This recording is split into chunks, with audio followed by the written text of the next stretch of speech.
What's going on, everybody, and welcome on into episode 222 of the Garage Beers podcast, brought to you proudly here on the OBR streaming network.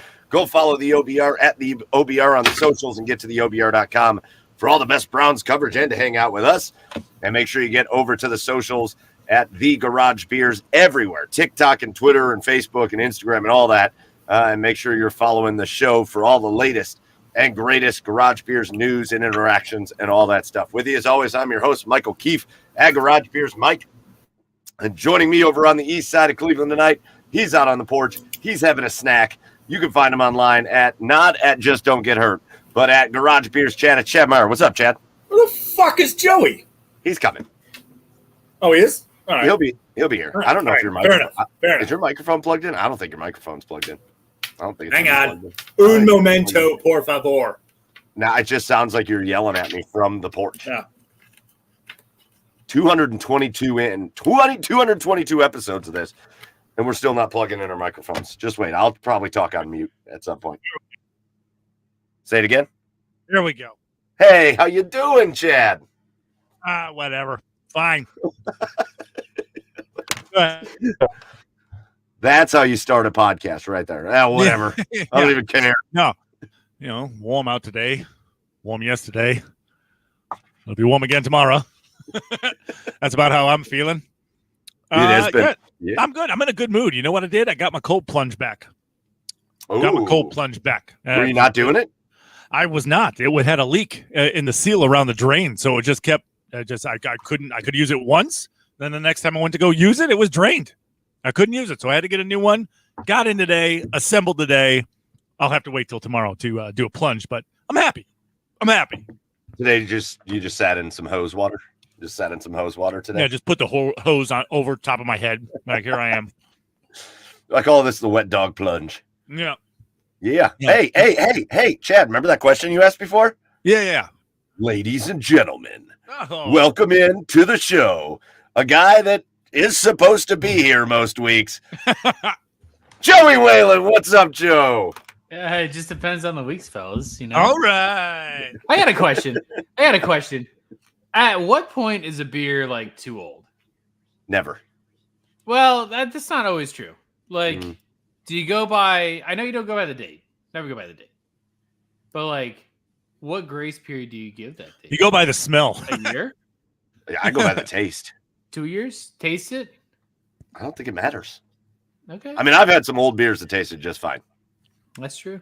It does matter. Don't let me backtrack. Of course it matters. I'm sure there's somebody that's going to see this that like works at a brewery or something, and they're like, "Of course it matters. Of course it matters." Obviously, it's not peak quality. Unless you are a functioning alcoholic like myself, and then it doesn't matter if it's in the fridge. It's young enough. Okay. If, all right. No matter what the beer, it ages well in Mike's world. If you buy a beer past expiration date, is that a worthy cause to return the beer? I can Or do you not do that Were because you- you know it's going to go to death? Were you aware of buying the beer after the expiration date? That's just more a hypothetical question. Oh, okay. I just All right. I have a couple Wait. 2-year-old beers in my basement, that I was like, I might hold off on those. Most beers, if I'm not mistaken, like I'm looking at mine, the date on the beer is the born on date. That's when they canned it. It's not an expiration date. Impossible. Is yours yours has an expiration date? It does have an expiration date. Oh, mine's a born on date. Jesus. It really says drink by so-and-so a date? It has the date, but I bought it before the date. It's Miller Lite. You're fine. I mean, yeah. You're fine. This isn't the old one, but If that gets too old, it just reverts back to water. It's fine. Yeah. No big deal. You'll be hydrated as hell.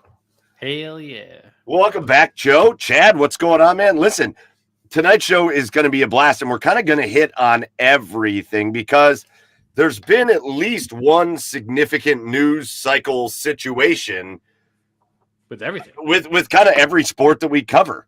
We had Big Ten Media Days. Ryan Day had some comments that I want to hit on for the Buckeyes. Plus, just want to get into college football a little bit because we're going to hit college football way quicker than we're going to hit the NFL when it comes to meaningful games right around the corner. So we want to get into college football a little bit. The Browns made news today with the Amari Cooper signing, and they've got training camp going on. So we're going to talk about the Browns. The Cavaliers extend Evan Mobley. That's a big move They haven't made any roster shakeups, but they've made a lot of big moves this offseason. So we're going to talk a little bit about the moves the Cavaliers have made.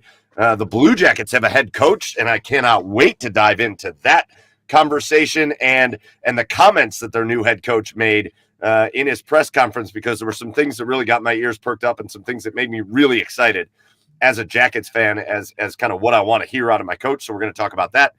And the Guardians. The Guardians have been in a slump. That's the slump season for the Guardians. And we want to talk about where they're at. Trade deadline coming up this week. And do we feel confident that they can bounce out of it? So there's just so much to get to on this episode. We don't have a special guest, but we're just hanging out, the three of us, and we're going to talk about all of it. But before we talk about all of it, and Joe, you kind of let us off, man. So I'm going to let you lead us off in just a minute. We're going to start things off with our Garage Beers of the Week. And on this episode, our Garage Beers of the Week are brought to you by the Cleveland Tint Company. Born and raised in Cleveland, Cleveland Tint Company is the number one place in Cleveland for your commercial, residential, or automotive window tinting needs. Listen, we're all trying to figure out ways to save money right now, especially this time of year. So as the sun beats in on your windows, forces your AC to work overtime, your electric bill skyrockets, and that's where Cleveland Tint Company comes in at your home, your business, and your car. Cleveland Tint Company brings you the best product and service you'll find in all of Northeast Ohio. Nobody does car window tinting better. The company with the only lifetime warranty in Cleveland, Paulie and the Cleveland Tint Company 100% stands behind their work. So give them a shout today at 440-655-3213 or go to clevelandtint.com for more info. Joe, kick us off with your Garage Beer of the Week. Miller Latte, boys. To be honest, I had a Corona lined up, and I turned around and my wife had opened it, and she deserved it today. So we're gonna take the Miller Lite and we're gonna enjoy it. I love that. It's kind of a power move by the wife. It's a power move. Oh, huge power! Last beer in the fridge. Good beer, at least. Power move. She looked at you. She looked at your beer, and she knew what night it was. Knew what night it was. Yep. She knows what night it is. She said. Knew the quantity. She said, "Yeah, but that looks good for me. That looks good for me. I'm gonna have that." Past like 8 wine spritzers to grab it, but it's all right because I like this beer. I'm just glad you didn't show up here with a wine spritzer. Oh, it's not. I hate it so bad. It's like that really fermented smelling. Like it just smells like super fermented, which is like how a lot of cider in places smell like that. And I just not a very attractive smell. Yeah. For yeah. alcohol. Well, for me. you got Miller Lite, which is just a perfect smell for a July 23rd evening. Chad, what are you drinking out there on the porch tonight? For all your shady business dealings, go to Cleveland Tint Company so they can get your windows tinted. No. To pull off any deals that you might need in private in any parking. No, it's great. I'm just kidding. I unintentionally am going with a Christmas in July theme tonight, guys. I realized I had the Clark Griswold shirt on. And I found one of these in my fridge. It's a Brute Dog. It's a Butte. It's a pecan and toffee stout. Ooh. And it's really good. It's really good, guys. So, yep. Cheers. Happy Merry Christmas in July. I was a little upset because I thought about Christmas in July, which I think is happening right about now, right, Joe? I think we're planning on hitting the Christmas in July situation this weekend. And so I was going to do that, and then I just never got to the store. So I don't even know if I've had this beer that I have tonight on here or not, but shout out to that one, Chad. Ho, ho, ho to you, buddy. That's great. Let's get to some of you in the comments letting us know what you're drinking, and keep them rolling in as you're having beers with us tonight. Our buddy Kenny Miller working on Treehouse Green. 3 weeks old, so not past the expiration date. I think we should state the dates that our beers say. Yeah, we want to know your beer and when it was canned. There's no chance this beer was canned any later than 2015. Let's send it over to Zeke Dog, who's drinking a PBR. It's a PBR kind of day. Hydrating. Shout out to that one. Our buddy Drew in Brick City, after he opened up with probably several Busch Lights, drinking a Newcastle Brown Ale. And there you go, warmed up with just a handful of Busch. Yeah, Newcastle Brown Ale is the Busch Light of Brown Ales, though. Shout out to Newcastle. Shout out to my Premier League team. Love that. Paul Spencer over on the East Coast drinking Sloop Brewing West Coast style IPA. He's an East Coast guy drinking a West Coast IPA. And Paul says that their motto is store cold, drink fresh. Okay. So I don't know. I'm sure that's not past the expiration if he's drinking it fresh. And I'm sorry. I got to give a shout out to Drew in Brick City. I'm so sorry. It's not Busch Light. He would never. No. He would never do going such straight a thing. for the mountains. Straight for the mountains. That's Busch Heavies, baby. Busch Heavies to get the night rolling.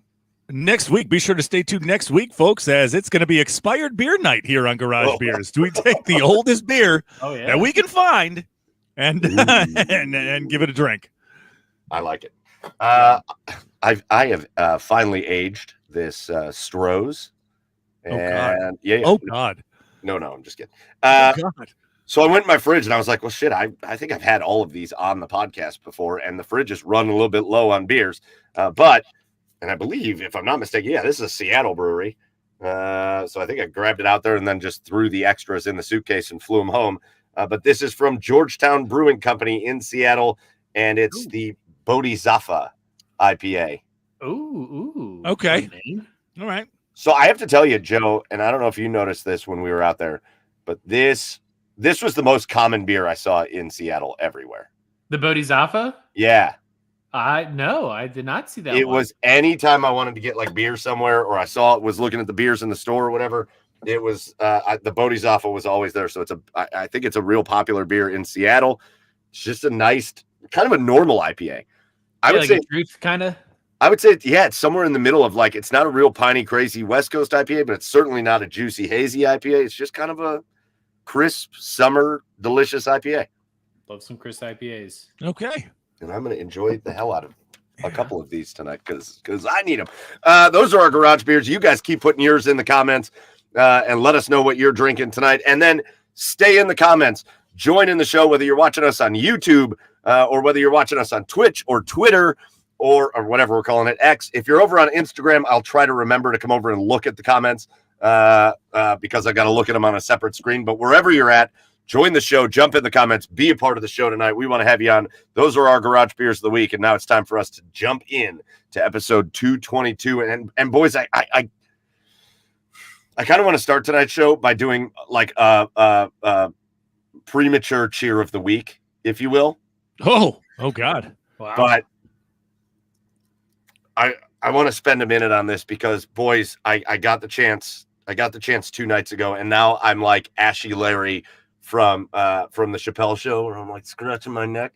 I got the chance. You did crack? I didn't do crack. But I did something that may be just as good as crack. Gotta finally do crack. I Good played job, man. I played college football 25. I played there you college go. football 25. Oh. And I've only gotten the chance to play it once. And now, because my buddy Dan Wise, I think he's at the game tonight, the Guardians game. So he probably won't be here tonight. He's usually here. But he got it. He's got his new PlayStation. And I played it one time. I think I got over to his house at like 8:30 at night, and I blinked and it was 12:30. And I was like, I got to work tomorrow. Like, I got to go home. Right. Boys, I think it's the best video game release maybe ever. I think it's the best Wow. video game. And I don't mean just the game itself, because the game itself is wonderful.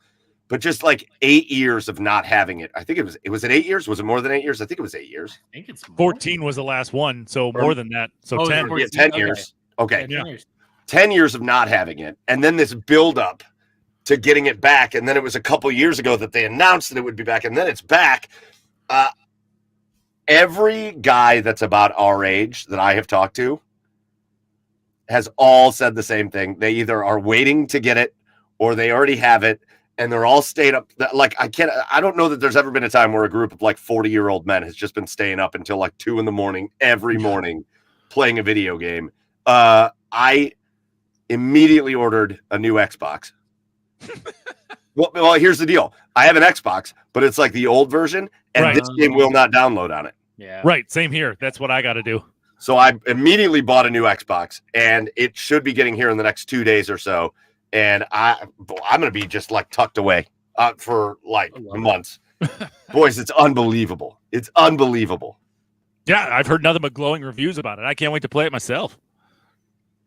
Joey, I know. I mean, I there wish is it no. wasn't $70. I wish it wasn't $70. Oh, okay. I was going to say, Joey, there's no Talladega Nights video game that you can. No, I would love that game. It's tough. That's, the new games are steep, man. They're not Yeah, giving them so away. you got to do it, Joe. It's $70 or whatever, but it's this game. I know. If they came out with like Rocket League 2, you'd pay for it. They would never come out with Rocket League 2. Yeah, it's like, of course I would pay for Rocket League Rocket League 2. 1 is perfect. In tonight's draft, Joey picks Rocket League first. So I'll probably pop around with it once I get back from Cleveland. I think maybe You I'll got to. plan on that. Sidebar. They should make a Talladega Nights video game. Like, they should. Oh, absolutely. You should. I mean, you should be able to stab people in the legs with forks. Right? Yeah, No? for sure. Okay. All right. You got to somehow get yourself out of the invisible fire out in the middle of the track in your underwear. Yeah. So here's what I want to talk about. Okay, so for this game, because if we can manage that, we can all get the game, because I do believe you can pretty much play anything cross-platform at this point. So I don't think it really matters. Oh, you can. This is not cross-platform. That is the one downside. But we're all Xbox, so Look at our buddy.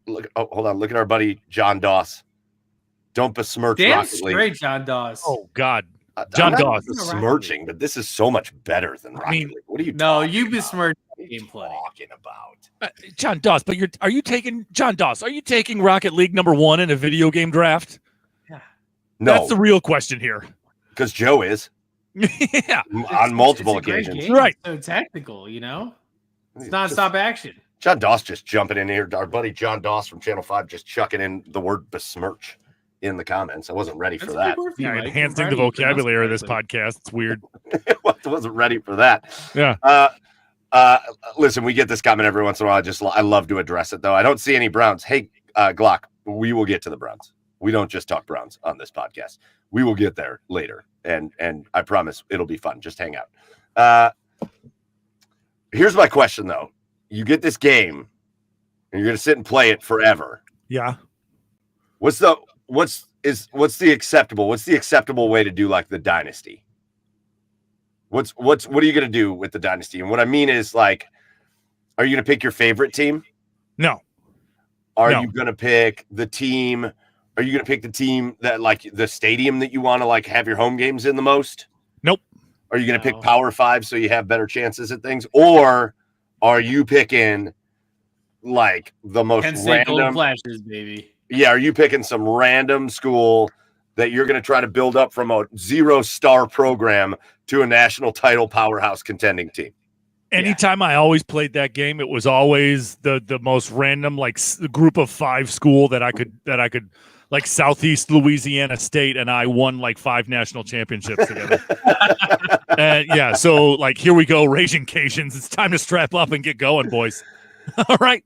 Yeah, and I'll probably do the same. I think another time I took Akron, another time I took like I don't know, Vanderbilt. I mean, I know that's like a Power 5, but it's it's a Power 5 school that never touches anything and as far as the elite of college football goes.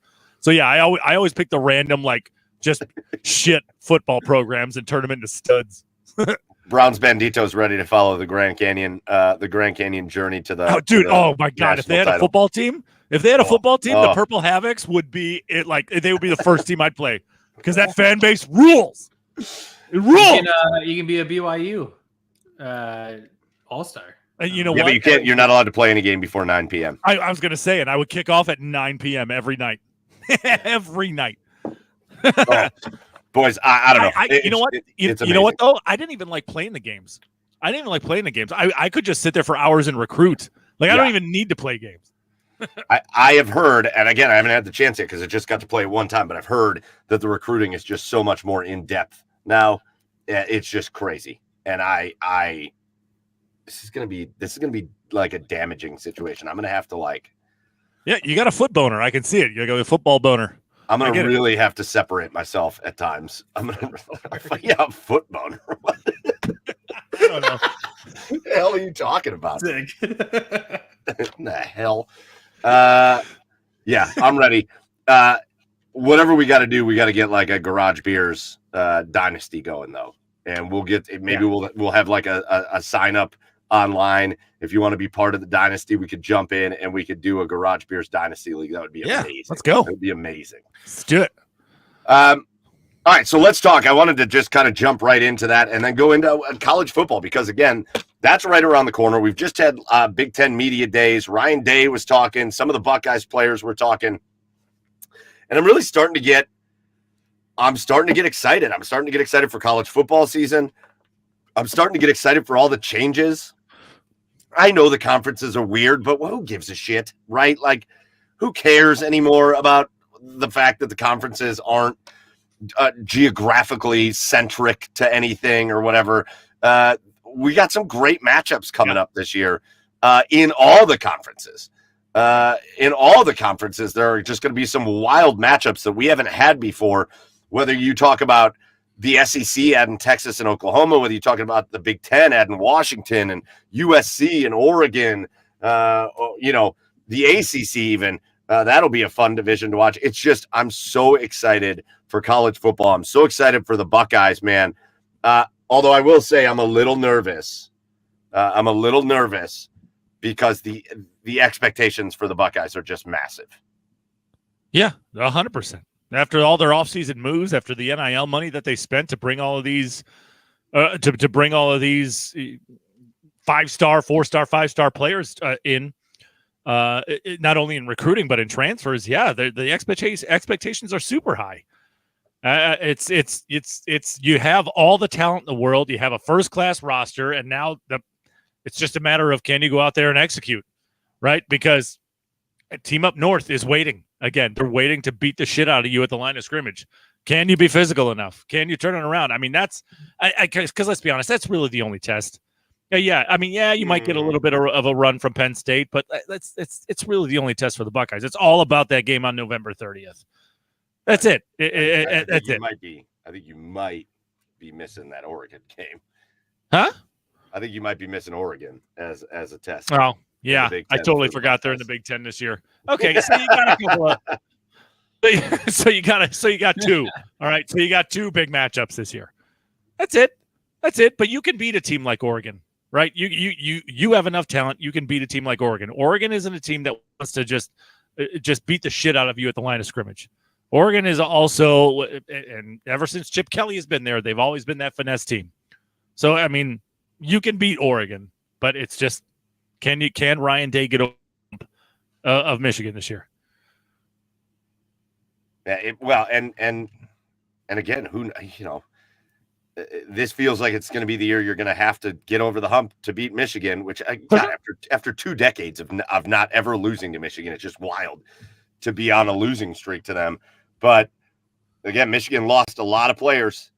They lost a lot of their big-time players, and it's not to say they're not going to have a lot of big-time players, but they lost a lot of big-time players. They lost their head coach. Michigan's a team you have to beat this year. If you're Ryan Day, you have to beat Michigan, and then you've got to beat these other challenges. Again, Penn State, Oregon, there's some good matchups on the schedule for the Buckeyes. And again, let's not act like the Buckeyes, we're not real sure what the quarterback's going to look like. We know they brought in a kid that's got a ton of experience from Kansas State to be the Ohio State quarterback, but is he ready to take that job and run with it and play to the level that he needs to play at to get the Buckeyes where they want to go? We're going to find out.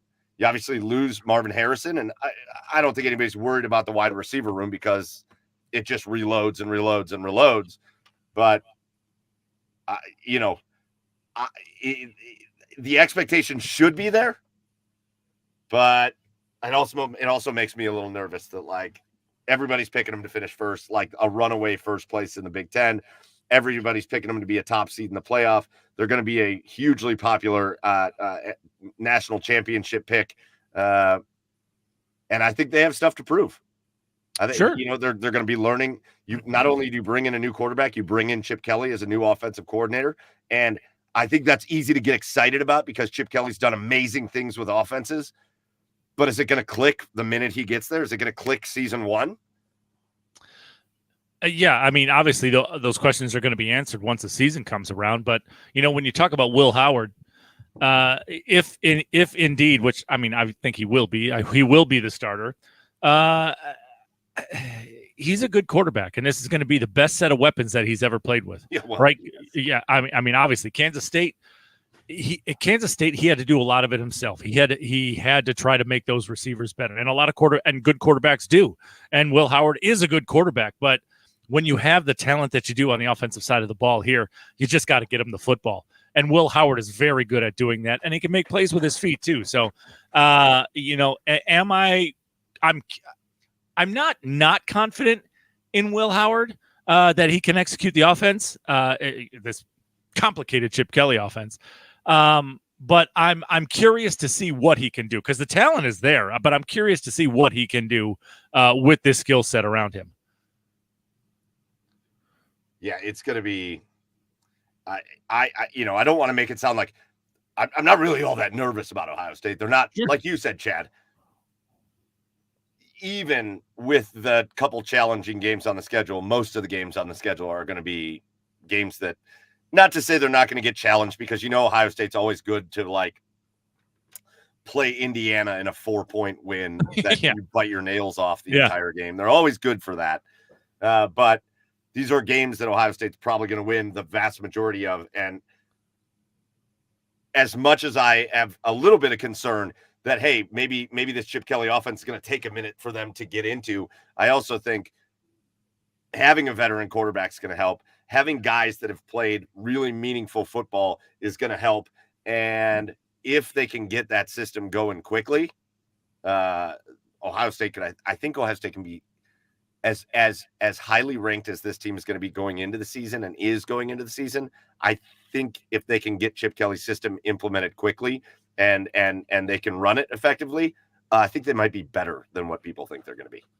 And it's you're playing for a little for something this year, right? Like I know that sounds weird to say because every year you are playing for the national championship, but this year you're also playing for that first round bye, right? Because you want to. I mean, you're going to try to be in that top 4, So I don't know. Losing a game early means something completely different than losing a game early in years past. If you do lose a game. But the good news is to get that. The good news is as far as getting into the rhythm of the offense, you got a couple of cupcake games early on to which Ohio State hasn't had the last couple of years. But you got a couple of cupcake games early on to be able to get into the flow, to be able to get Will used to the offense. So I think it's to get Travion, to get Rashad Judkins, right? Yeah, that the running back they got from Ole Miss. Does he go by a different name? Isn't his first name like Quinshawn Judkins? Quinshawn Junkins. That's it. Quinshawn. You nailed that. You Quinshawn Junkins. Nailed that. Yeah. Little sidebar. I was going around work when I found out that he transferred there, going Quinshawn Junkins. You remember Leroy Jenkins? Yeah. I just couldn't help but He just ran in there. Yeah. Oh, that's a T-shirt that needs to get made. Yeah. Yeah. But yeah, I think Ohio State's going to be just fine, and they're going to be right where everybody expects them to be in the end. And again, defensively, I think everybody's hoping that they just continue to make strides. Kenny Miller in the comments says, looking forward to watching JT Tuimoloau. But the rest of that defense, I mean, they made some additions on that defense as well. Again, I think for the Buckeyes, they got to find a way to continue to get better at. I think they were better at it last year, but they need to continue to be better at getting to the quarterback. I mean, just those Buckeye teams that were national title contenders year in and year out under Urban Meyer and even early Ryan Day were so adept at just pressure on the quarterback. It was just, and granted, you're talking about Bosa's, you're talking about Chase Young, you're talking about these stud guys that were good at getting to the quarterback at an elite level, and they do it at the next level at an elite level. But some of these guys, like JT Tuimoloau, have to continue to step up and not just be really good players, but be dominant, effective players on the defense. Because, again, I just think that the Buckeyes have a chance this year to put both sides of the ball together for the first time in a few years. And, man, if they do that, look out. Look out. Yeah, I mean, I think the one common denominator in those, Urban Meyer and early Ryan Day teams is that they were very physical at the line of scrimmage, and they just seem to have lost their way when it comes to that. I mean, you talk about teams taking the next steps. I mean, that's really the next step to kind of catapult this Buckeye team back into that national championship contention is to be physical at the line of scrimmage while utilizing all that speed and skill that they have on the outside. So, I mean, if they can do that, if that offensive and defensive lines can improve in that area, yeah, there's no reason that this Buckeye team can't be there in the national title game at the end of the year. I did see some comments from Ryan Day. One comment specifically that I liked coming out of Ryan Day from Big Ten Media Days when he was getting interviewed. And he talked a lot about the expectations. I something about me just likes when coaches acknowledge that shit. Because, a lot of times coach speak is, oh, that's outside noise. We don't pay attention to the outside noise. We're just focused on what we're doing in the building. And they asked him about the expectations. And he said, this team is coming into the season with a ton of hype, and we know that. And that has my mind eased a little bit about the situation, because that means they're talking about it, and hopefully they're addressing it in the right way, saying, hey, you could come into the season with all the hype you want, but if you come get kicked around by Oregon, you get kicked around by Michigan, you blow a game to Michigan State or something stupid like that, then all the hype's not going to matter. And I think that's a real effective way to motivate a group of young men coming into the season. So I really liked that comment out of Ryan Day, who's a guy that, again, this Michigan situation has me feeling a little John Cooper-ish, for those of you old enough to remember John Cooper, where he would win every game in a season and then lose to Michigan. Ryan Day has got that little thing going on, and it cost Ryan Cooper, and I think it's very close. If they were to lose to Michigan again this year, I think it's very close to costing Ryan Day as well. So I liked hearing that out of him. Like, we understand these expectations are there. We understand we're going to be a real trendy team to pick for a lot of big things, but we're going to go into it and try to basically prove those people right. And that attitude I loved. Yeah, I think acknowledging it is way better than avoiding it. That's for sure. I mean, David, because he's avoided it in the past.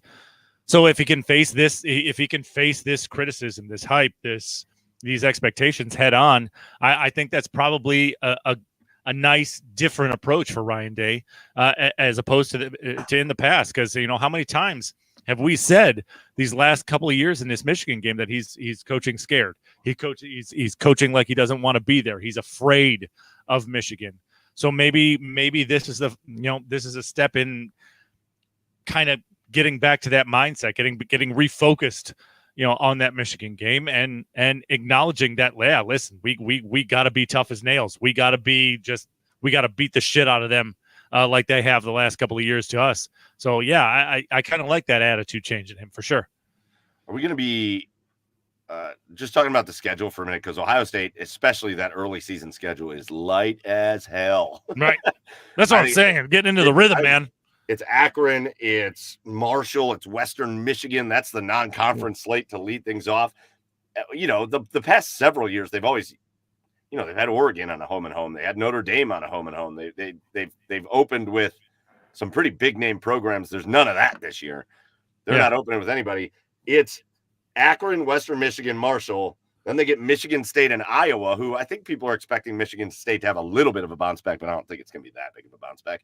And Iowa is Iowa. And they don't play. They got what, 5 games? Oregon's the week after Iowa. They got 5 games to get themselves kind of going, kind of like feel it out games. Get yourself going right before they head out to Eugene and they play the Oregon Ducks on the road. I don't know. I would just get ready to hear the people screaming and yelling about the easy schedule.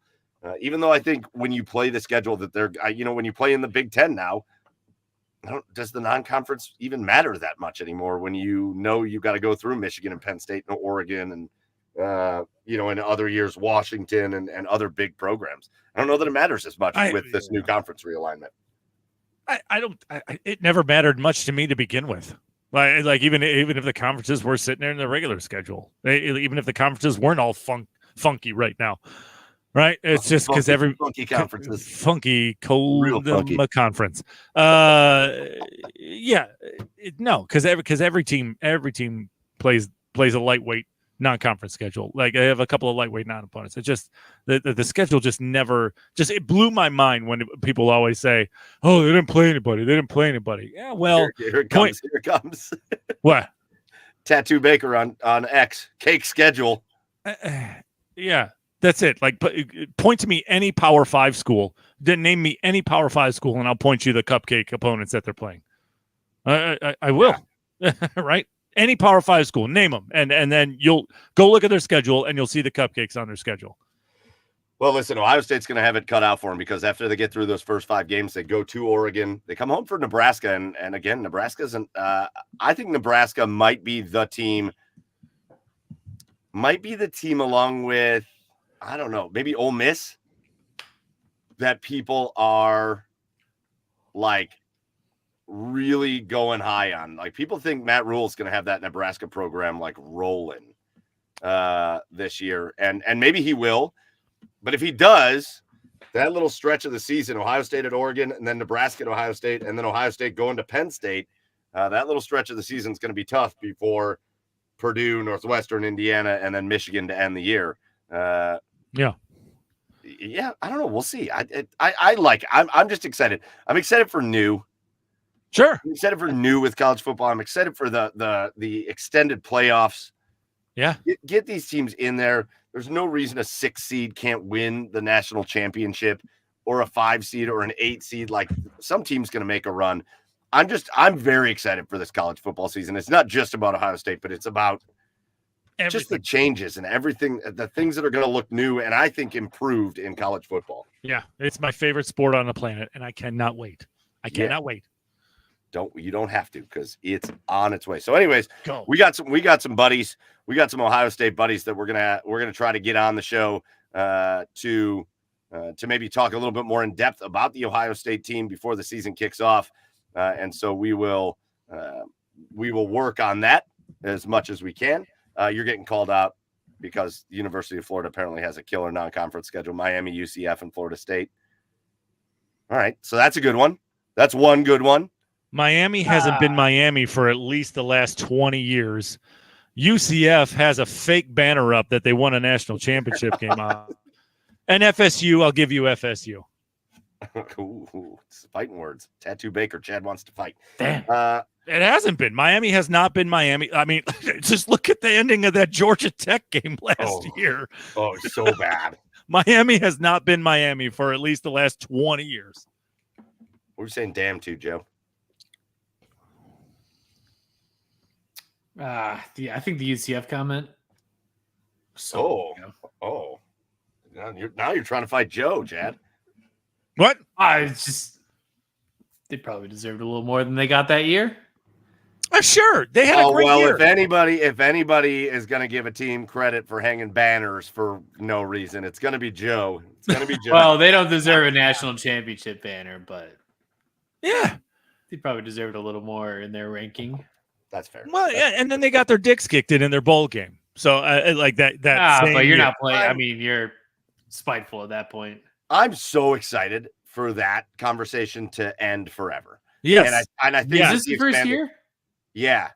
I think with the expanded playoff, I think conversation ends forever because I got so tired of, that team didn't make the bowl they wanted to, so they just didn't care. That conversation sucks. And I hate it, especially when it comes to, like, I don't know, the big power programs when they don't make the playoff or whatever, and then they go get beat. And everyone's, they didn't care. I'm very excited for that conversation to come to an end. And I think multiple Tattoo Baker, Tattoo Baker, you also missed Samford. So, yes, every team plays a cupcake on their schedule. Hey, Samford could be Samford, not Stanford. Samford. I believe Samford's in Alabama. And they might be sweet. So you never know.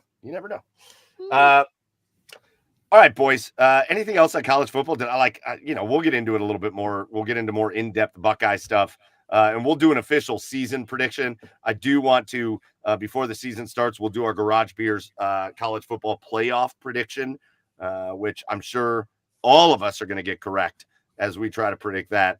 But I just wanted to touch on a little bit, especially, man, playing that game the other night got the juices flowing. And I'm ready. Oh, yeah. Well, Ohio State also said they're playing NCAA 25 to prepare for opponents. I saw that. So they said they're playing the game. Which is exactly how you should prepare. Get your mind right. I think so. Throw it to X, Will Howard. Throw it to X. When in doubt, throw it to X. Where video games would be great, though, is baseball. Like, if you're a pitcher, and you could play the opposing team on the show like the night before and figure out your game plan for them, like, that would be so fun. Yeah, for sure. And, like, helpful, but, like, that'd be cool. Yeah, right. All right. I struck out Jose Ramirez on this pitch 3 times on the show. And then you throw that pitch the first time the next day, and it's, he hit that for a home run. That ball went 420. He did have one of those today. He sure did. Ball 4 to 6 inches above the strike zone. He gets back in the dugout. He's like, he went 0 for 4 out on me last night with that exact same pitch. What the fuck? What the hell is going on? Yeah. All right, boys. Just to kind of split up the show here for a little bit, we're going to do our Asshole of the Week segment where we just go around and call someone or something or people or whatever out for being an asshole. So I'll lead us off on this one because I love this. My Asshole of the Week this week is the Cincinnati Bengals. That whole organization is just an asshole. All of them. Even the guys that like I kind of like Joe Burrow. Did you see Joe Burrow showing up to camp looking like Eminem? Yep. Not just Eminem, Slim Shady, like Slim Right. Shady. Eminem. I mean, you're calling him an asshole for a haircut? No. I'm calling him. Oh, did he have a get up? I'm calling him an asshole for being a part of an organization that is an asshole. Okay, all right. Not paying T. Higgins and doing weird things with pricing and concessions and stuff to try to save money for. It's just they were right at the precipice of winning their first Super Bowl. They looked to be in a spot where it was like, cool, this is going to be our team that contends year in and year out. And I think they have an organization that where it stems from the top from their stupid owner. And he is an idiot.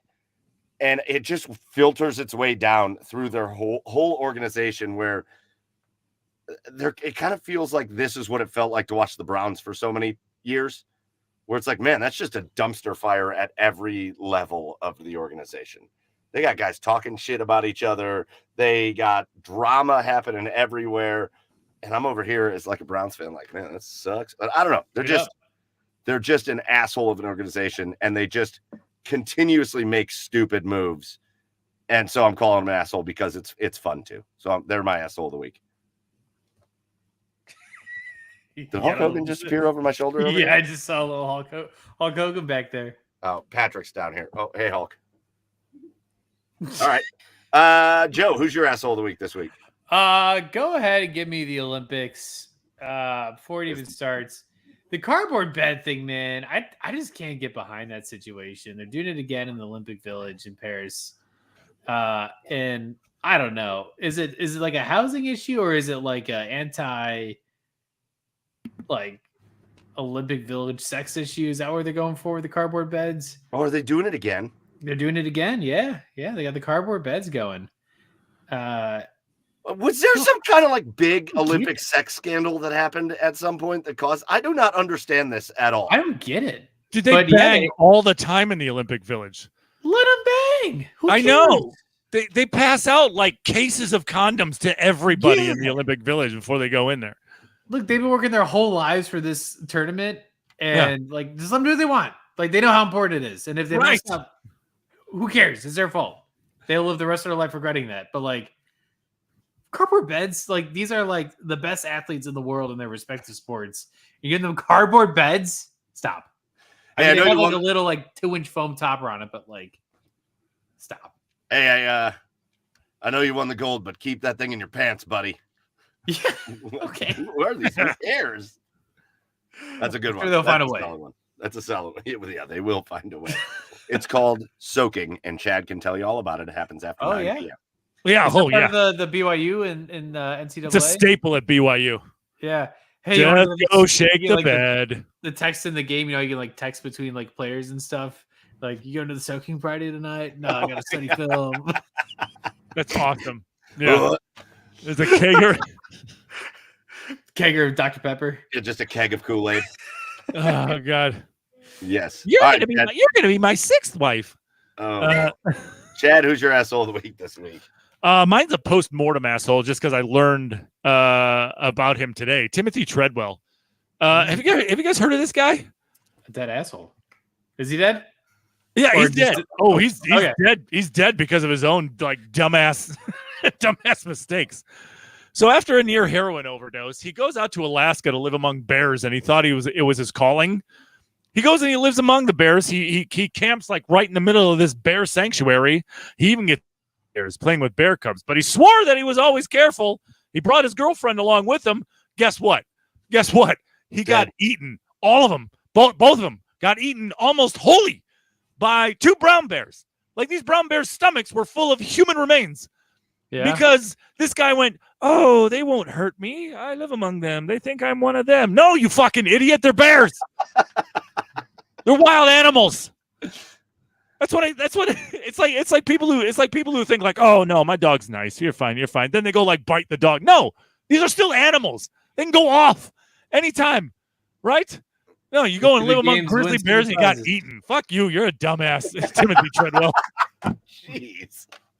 All right, fuck that guy. Man. Yeah. I mean, dipshit. Man. I agree with I think it's so wild that people just feel like, yeah, what's the matter with you? I just don't understand. It's just this thing that's implementing that's infecting everybody. It's like this lack of common sense for anything. Yeah. No matter what you tell somebody, they're going to try to tell you something different at this point. Yeah. It's like the one guy that jumped in the tiger enclosure and like all of a sudden he just got maimed by the tiger. Like, what did you think was going to happen? You dumbass. Like, no, I feel a connection to this tiger and we're going to become friends. No, he's going to kill you. I just saw a video. It was a different video, but it was a guy that like ran like an animal show, and he was like the ringleader, and he had his bear perfectly trained, and he and his bear were best friends. And then the bear mauled the shit out of him because it's a bear. I don't know whether people just watch like The Jungle Book too much as kids growing up. Yeah, like that was fake. That was a fake. That was a cartoon. That doesn't really happen. That kid would have gotten eaten by those wolves when he was little, if that was real. I don't get it. But yeah, I don't I mean, I'm sorry the guy died, I guess, but ugh, don't be dumb. Well, sure. All right, we've got people in the comments that are just going crazy about the Browns. So let's kick off the back half of this show, and let's talk about the Cleveland Browns. Let's talk about the Cleveland Browns, who are reporting. The veterans reported to Berea today. They are all getting ready to take off. When do they take off? Tomorrow or the day after? Yeah, they report tomorrow. Veterans report tomorrow, don't they? No, they came in. The veterans all came in today. Okay. So I can't remember whether they're leaving tomorrow or the next day to head down to the Greenbrier, and they're doing their camp down there. It's going to be a little bit more extended down there this year. They're going to be down there a little bit longer. They felt that was valuable last year, and their season seems to agree with them. But the big news of the day for the Cleveland Browns is that the Amari Cooper contract situation has an answer. They have basically restructured him. So his contract will go through this year, but they guaranteed $20 million of his deal, and they added $5 million of incentives to his deal. So now Amari Cooper is getting paid like he will be paid this year like an elite wide receiver, but they did not extend Amari Cooper's contract. So again, it's just good through this year. And I think this kind of is one of those weird situations that this works out on both sides, because I think the Browns look at their wide receiver room and they look at kind of maybe where they want to go with their wide receivers. And Amari's not one of the younger guys in there, even though he is far and away the most productive guy in the room. But, I think the thought process of locking up an older wide receiver for a longer term contract can be a little bit scary. So they didn't do that. They kept some flexibility. And Amari Cooper gets paid like a top level wideout. And if he makes another Pro Bowl, if he has another 1,000-yard season, if he's as good this year as he has been both years in Cleveland, he's not going to have to worry about it because he's going to get paid again. And maybe I almost feel like he could start working out on like a Trevor Bauer system. Remember, I hate to bring up Trevor Bauer, although I feel like that situation has changed a little bit. But remember, Trevor Bauer would never sign long contracts. He would always sign short contracts and then prove himself on the field so that he could make more money every year. Yeah. And I feel like Amari Cooper could put himself in that situation. So I don't think just because Amari Cooper signed just basically maxed out his current deal, essentially, I don't think that means this is going to be his last year in Cleveland by any stretch. I think if he's as awesome as he has been, he might sign another 1-year deal next year, and he could just keep doing that. But the most important thing is not that I think anybody was really ever overly concerned that it wasn't going to happen, but Amari Cooper is in camp. He reported today. He is going to be full go, and the first Browns wide receiver, the only Browns receiver in history to go for 1,000 yards in back-to-back seasons, is back with the team, and it sounds like he's happy. So, boys, that's great news for the Browns today. It's the least dramatic contract holdout I think we've ever had, or definitely in the NFL this year. But it was just so respectful. There wasn't any shit tossing in the media or anything like that. No cryptic tweets or posts. It was just hey, I'm just not reporting to minicamp until we figure this out. Then they figured it out, and it's all good. It's nice. I like not having that kind of noise in the off season. It's a weird thing. Still getting used to it. Yeah, I mean, I don't think Amari's that kind of guy. I mean, look, it's in the end, even if they didn't figure it out, Amari was under contract for another year. So either he was sitting out or he was reporting it. It wasn't like the Browns were going to be. It wasn't like he was not going to be a Cleveland Brown in some form or fashion this year. But I'm glad that they were able to figure it out, because now it's over. It's by the wayside. We got him for one more year. Who knows what's going to happen in the future after this? But he's in the fold. He's at camp now. He's happy. He's ready to go, and we can get the show on the road. Boys, it gives the Browns a chance. Yeah. To evaluate, because their big decision at wide receiver is going to come next year. Right. Because like you said, Chad, they already had Amari under contract. Right. And I don't think Amari's the type of player that's just not going to play a season because he's unhappy about his contract. Right. So right. I don't know that was ever really a fear. So once again, I think the Browns did as right by Amari as they were going to do while giving themselves an advantageous position. And here's what it lets the Browns do. It lets the Browns go into this year with Amari Cooper and Jerry Jeudy and Elijah Moore and Cedric Tillman and this new kid they drafted, Thrash, and it lets them evaluate all of the guys. And again, this is what we've talked about with the way the Browns have built themselves. They're now a good team. Yeah. And they're a stacked roster. And a stacked roster over and over and over and over again is going to mean you're going to have to make hard decisions and you're going to have to watch some of your favorite players leave. And so what this lets the Browns do is go, okay, if we go into this year and Jerry Jeudy impresses the shit out of us and Elijah Moore takes another step forward and either Cedric Tillman or Thrash has a good, either Tillman breaks out in his second year or Thrash looks like a great rookie, it might mean next year you say, man, Amari Cooper, it's been awesome having you for 3 years. You've been the best wide receiver the Browns have had since 1999, and it's not close. But we've built this room to a point where we need to take this money and throw it somewhere else. And they might have to do that. But him being on this deal for one more year and the Browns doing right by him and maxing out that deal for him, again, it works out in both of their favors. Yeah, I think it's just a smart deal on. I mean, obviously, I think Amari Cooper would have loved to have signed a 3-year contract. But for the current situation, this maxes out potential on both sides, and I think that's awesome. And as an insurance policy, I mean, not that to say that, not that I'm predicting any sort of draft pick right now, but the Browns have their first round pick back this year. So if they decide to go that route, they can go that route. So yeah, it leaves all sorts of versatility and options for the Browns.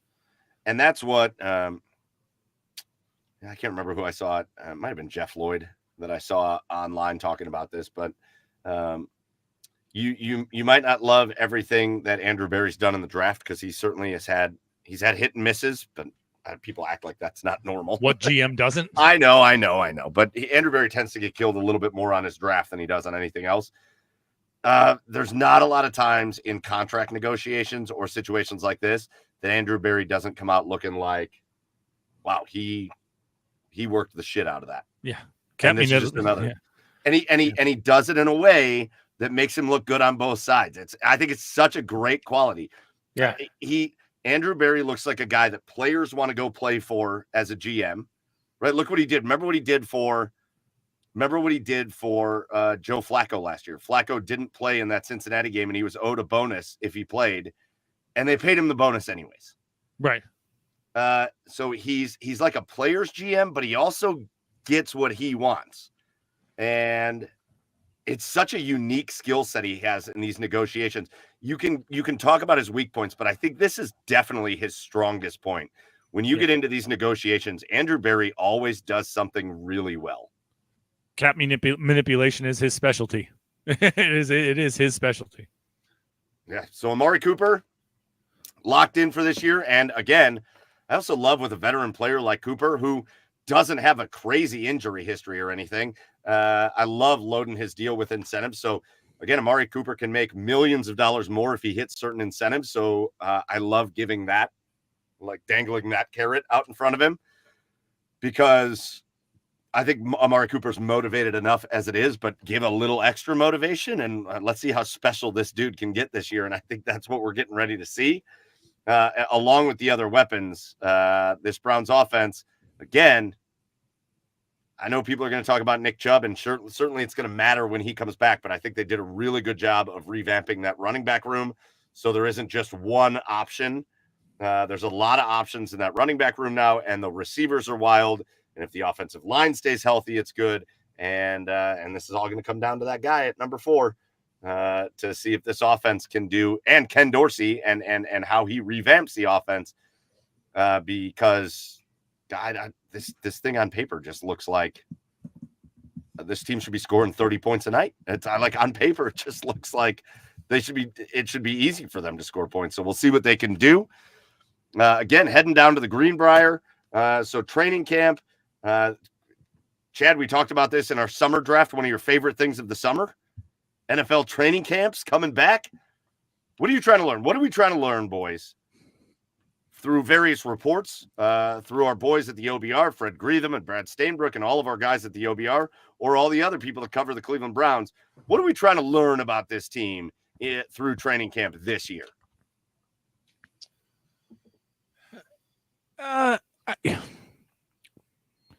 Really, I mean, John, go on. No, I was going to say, like, what type of tweaks can they make? And really, it's Deshaun. It's how's Deshaun looking? Is Deshaun healthy? Is Deshaun clicking with his receivers? Because so much of this rides on Deshaun. I mean, we know the defense is going to be there at least at the level of that they were last season.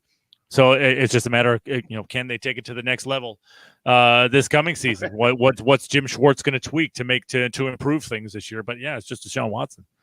I like how Brad Ward just said health. We're trying to learn health. Brad, I don't know if you saw Chad's Twitter handle, his special Twitter handle. Just don't get hurt. Please don't get hurt. Yeah, I'm just trying to make up shit because I don't care about training camp. Really, just don't get hurt. Don't get hurt. Just stay healthy. Have a good time. Learn stuff about yourself, your teammates. Don't get hurt. That's it. Have a great time. I'll be paying attention to like the little nuggets, like, oh my God, Joe Batonio bought the offensive line pizzas or something. Like that's fun. That's fun. Just don't get hurt. I love that. Stuff. I'm with you. Don't get hurt. Yeah, Joe? That's Deshaun for me. I mean, I'm so like checked out on Deshaun right now. Like I think he's gonna find a way to mess up the season for us. I'm trying to be positive about it, but like I have such low expectations for him. I hope he's old Deshaun, but like nothing since his time as Cleveland started has proved that to me. And so I'm just really nervous about his health, his ability to play the game of football, and his ability to just like not suck as a quarterback. It's health though. Like again, he certainly had tough spots last year. That Pittsburgh Steelers game. He had some healthy games where he did not look good. Yeah, that Steelers game where Chubb got hurt, but the whole team just flattened out when Chubb's legs snapped in half. He spent the first 10 games with the team throwing 90-mile-an-hour fastballs into the ground. Yeah, but I will say, out of Deshaun, if we look back at last year, if most games can look like the Tennessee game, if some games can look like the back half of that Ravens game, where he was elite, pop a shoulder out. If some games, without that part, and then if the down games can kind of look like, remember how messy the Bengals game was week 1? Because it was like a monsoon and it was terrible. If some games can look a little sloppy like that, but he makes plays with his legs, doesn't get hurt. If he can just like run that combo all season, I think he did that last year. Like, I think he was on his way to do it. I know, but we're talking about like a step above a game manager with Deshaun Watson. It's just not what we paid for him, and like that just still frustrates me. Oh, see, I don't think so. I think if he plays most of his games like that Tennessee game, he's a top 12 quarterback. Well, that's the question. Is we got to see that consistently this year, because if we don't, it's disaster for the Browns. Yeah. Sorry, if Deshaun doesn't improve, doesn't like regresses, or doesn't take it to the next level this year, it is a terrible for this organization. Yeah, there's just no plan B with it. It has to work. Yeah, and he has to be healthy. He has to play well this season. And I mean, that's what is preventing this team from going to a championship game, Super Bowl game, is solely on this guy's shoulder, because the rest of the team's showing up right now. Don't get me wrong. When they made the trade, I would have done it 100 times out of 100. Correct. When they made the trade, I still would have. When they made the trade, I would have done it 100 times out of 100. But the way that it's worked out, it's gonna be a terrible look if he's not improved this year at all. And I didn't mean to send us off into a Deshaun. Obviously, I think that's what I don't even know that I'm gonna watch. I don't give a shit what Deshaun does in training camp. I don't care. Yeah, fair. No, I don't care. It's gonna be a lot of videos. It's going to be a lot of videos of, look at this rocket by Deshaun Watson. And it's like, okay, it's training camp. It's going to be a lot of videos of DTR really tearing it up in camp. Okay. I don't really care about that for training camp purposes. Like, there's going to be times he looks like shit in training camp because he's playing against the top 3 defense in the NFL. And hopefully that helps to harden him even more.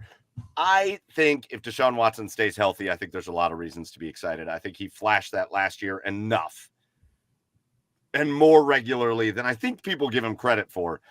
Like I think people will look at like the Colts game, but he was hurt in the Colts game.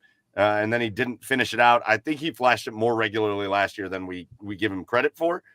And I think if he can just combine those things that I was talking about, be elite, like elite. He was elite in that Ravens game. Elite. Like that second half is as good as you could possibly play as a quarterback. If you can flash elite, but your base level is that Titans game, the Browns have got themselves a good deal. But again, for him, it's health. Sure. For him, it's health. And that's what you could get all worked up about. There's been some inaccuracies or he hasn't looked good doing this or good doing that. But if the dude takes another full shot linebacker to the shoulder again, and he's not playing, that's the disaster. That's the disaster for Deshaun because his health and durability has become, in my head, more of a question than his ability on the field. And so that is the question. For me, I want to get back to more exciting shit. Here's what I love about having a good roster. This is what I'm most excited about for training camp. I'm real excited to see which young guys are able to make their way in, right? Like I've heard nothing throughout all of this process. I've heard nothing but great things about Mike Hall, their second round pick. I've heard amazing things about Thrash, the wide receiver. And so let's see some of these young guys and how they can break in. And then I love, it's hard and it's great at the same time, but I'm going to be there's going to be some surprise cuts on this team. There's going to be some surprise cuts. Sure. We don't know where they're going to come from. We don't know who it's going to be, but there's going to be some people. There's going to be one or two guys, especially with the depth that this roster has. There's going to be one or two guys that everybody wants to make the team that is not going to make the team. Cedric Tillman, you're now a Carolina Panther. That is not going to be one.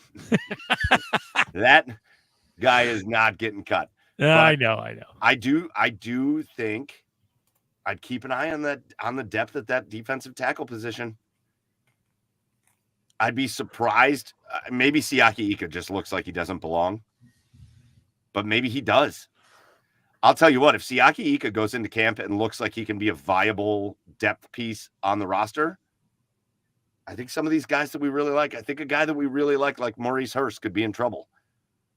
Because where are you going to put him? Man, where are you going to put him? And I'm not saying I think that's definitely going to happen, but that's where we're at with the Cleveland Browns. That's where we're at with the Browns right now. That's where we're at. That is where you are at. You're going to have it is depth players that you love that are not going to make this team. It is such a good problem to have, right? Yeah, there are a lot of tough decisions to be made. I would be hesitant with Maurice Hurst on a lot of fronts because of how well he was playing last year. But we'll see. I mean, he's also a 1-year contract guy. Yeah, he's a 1-year contract dude that he's not. Yeah, there's just. I don't mean to bring up Hurst. I want Maurice Hurst to be a Cleveland Brown. I want the belly rub all season. His whole career, if he's healthy, he's really good. But again, he's a name that I've got my eye on him. Just we'll see what happens. Sure. We did have a question. Drew in Brick City says he's interested in paying attention to who's wide receiver 2. I'm not sure that that's a question, Drew. Yeah. I think that's Jerry Jeudy. I think pretty solidly Jerry Jeudy. Yeah. I think if you had to ask me which player I'm most excited for this year, I think it's Jerry Jeudy. Yeah.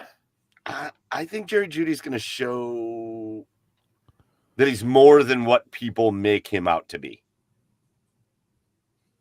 I think he's going to be more reliable than people make him out to be.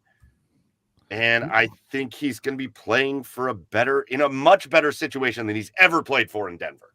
Is that what gives you the idea? Like why you're most excited for him? Like, why do you think he's going to be better than? I think it's been a cluster in Denver. I mean, I think it's just been a wide receiver circus, a quarterback circus in Denver. I think they've run weird offenses in Denver, and I just don't think there's ever been consistency. And now all of a sudden, you're coming into an offensive situation where you're a guy. You don't. I think in Denver, he was like, kind of, you have to be the guy from the jump. I don't know if he was ready for it when he first got there, and maybe that's on him. But here, hey, we got Amari Cooper over there. We got David Njoku. We got Nick Chubb. Yeah. We got Elijah Moore out there. We got, I mean, it's just player after player after player. And Jeudy just has to fulfill his role. And I think he's going to do it beautifully. I really do. And I also, maybe this is just an intangible thing, but you've just put this dude on a team with his guy that he looked up to when he was playing, like when he was younger and he was playing ball. Amari Cooper was the guy that he looked up to. Amari Cooper was the guy he wanted to be like when he went to Alabama and followed in Amari Cooper's footsteps. And he just put that dude on a roster, put that dude's locker next to Amari Cooper's and said, here you go, buddy. And so I also think I think it could be really beneficial to him to be on a team where Amari Cooper's just a consummate professional. And it's like, learn from this dude. And every day you get to go. Here's why I think Jeudy's going to be better than you think he's going to be. I think every day, I think it's the stuff going into practice. I think it's this stuff now. I think it's training camp now, where he's going every day with Amari Cooper. And he's going to watch how he prepares, and he's going to talk to him. And not only that, but he's going to want to impress him. This is the dude you kind of idolized growing up. You don't want to let him down on any level. He's going to try to impress him all through camp, and he's going to try to impress him during the season. And I think that's a powerful thing that's going to happen. And I do think on top of all that, I'm talking all these intangible things. I think Jerry Jeudy's just a physically gifted wide receiver. And so I'm really excited. I'm really, really excited for Jerry Jeudy. And so Drew, to go back to your question, I think I know Drew says he doesn't trust Barry with wide receivers. I mean, yes and no. I think Jerry Jeudy I'm very excited for that. Yeah. I don't have anything to add to that. I think Jerry Jeudy is the clear-cut number 2 wide receiver. Yeah. So here's my last question on the Browns, because I still want to get to a couple other topics before we get out of here. Who do you want? Knowing the way last season went, the crazy injury to Chubb, the gut punch that was, God, do you remember how good we felt after that Ravens win? Yeah. Only to come out at the beginning of the next week and hear that Deshaun Watson's out for the season. Yeah. That was tough. Yeah, that was and then the Joe Flacco emergence and watching this guy lead us into the postseason, and then the dominant loss. I mean, just getting dominated by the Houston Texans in the postseason and all that stuff that went down. What's the vibe you want to be hearing out of camp? What's the mood you want to be hearing out of training camp? What do you want to be hearing from these guys as they prepare for this 24-25 season? I think I want like an angry motivation. Like, that team was so much better than their playoff record showed last year. If you're going to lose to the Texans, it better not be, what was it, like 41-17 or whatever it was. Brutal. Something ridiculous like that.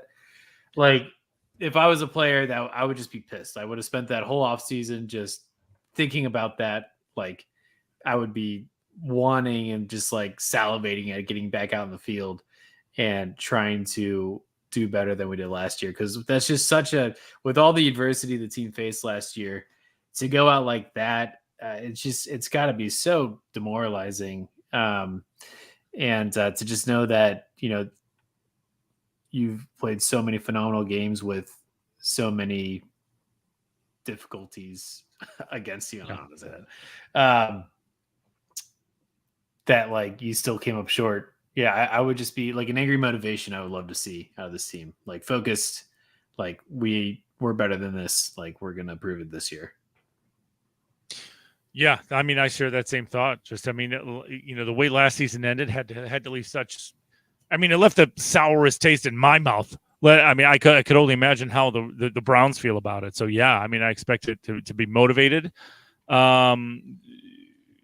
I expect that motivation to be kind of masked underneath a layer of this team gelling even more, this team becoming closer, this team increasing their chemistry together, because I think this is a close team. I think this is a team that has a lot of fun playing. I think this is a team that has a lot of swagger. But I do want to hear. I think that's the main thing, is the intensity. The intensity turned up. I think it's such a great combination that they have going into this offseason of successes and failures, because for all the successes that they had, and man, it's the most successful Browns season it's almost the most successful Browns season since they came back in '99. Obviously, the most fun though. The most fun. Yeah, well, yeah, because the COVID year wasn't nearly as fun, but it's tied with that year they beat the Steelers in the playoffs. Yeah, as far as fun goes, but for all the successes, they had failures, and there were question marks, and some of them were just, and some of them were just outlandish, because there's not many teams that are going to overcome what the Browns overcame, which is why Kevin Stefanski won the Coach of the Year.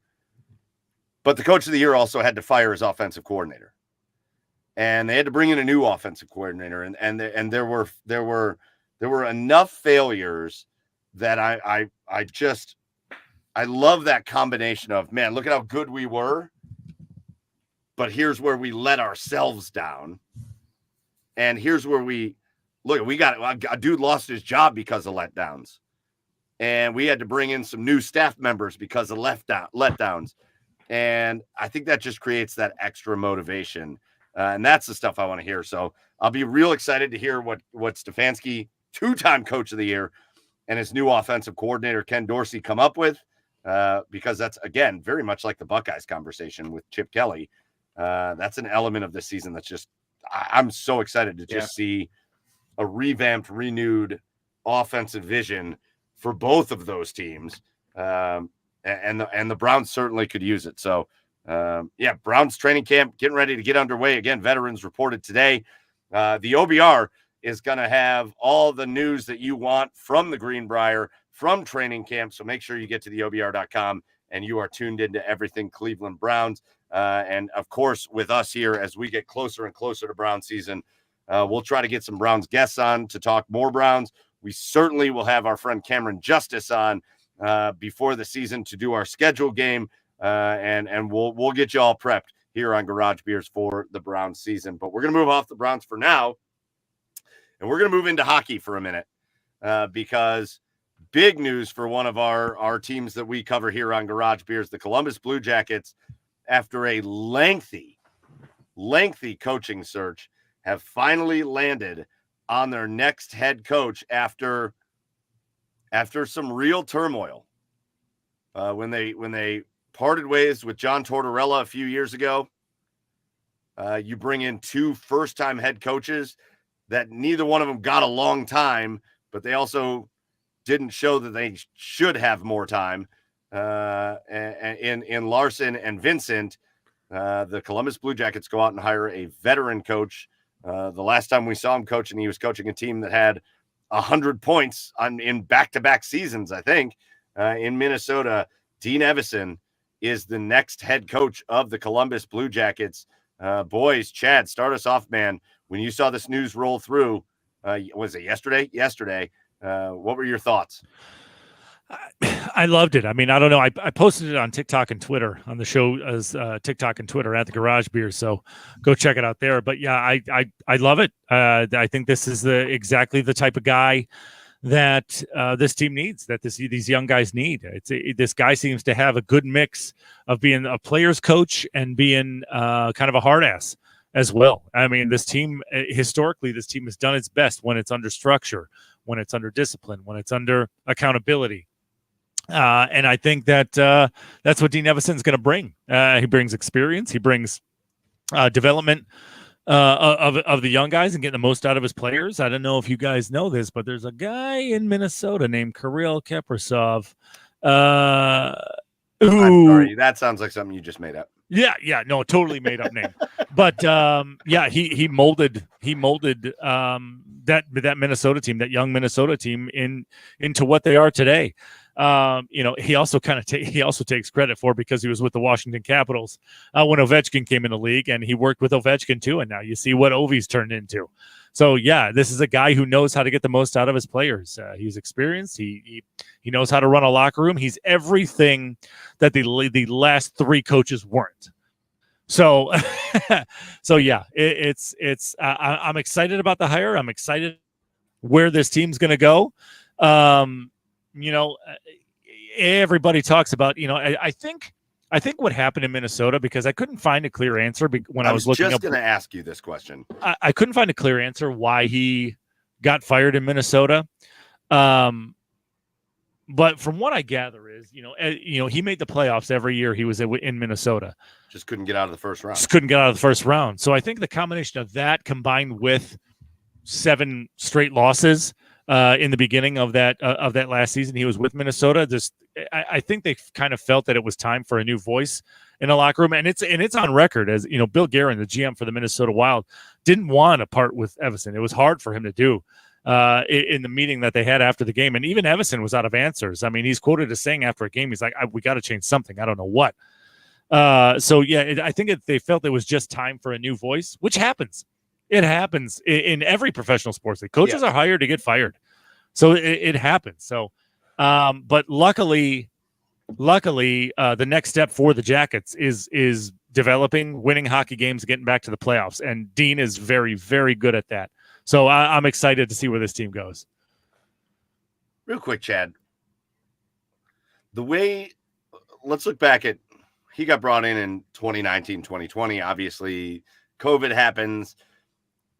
But let's just look at this kind of young Columbus Blue Jackets franchise that is now loaded with first-round, top-level draft picks, but also really good veteran players.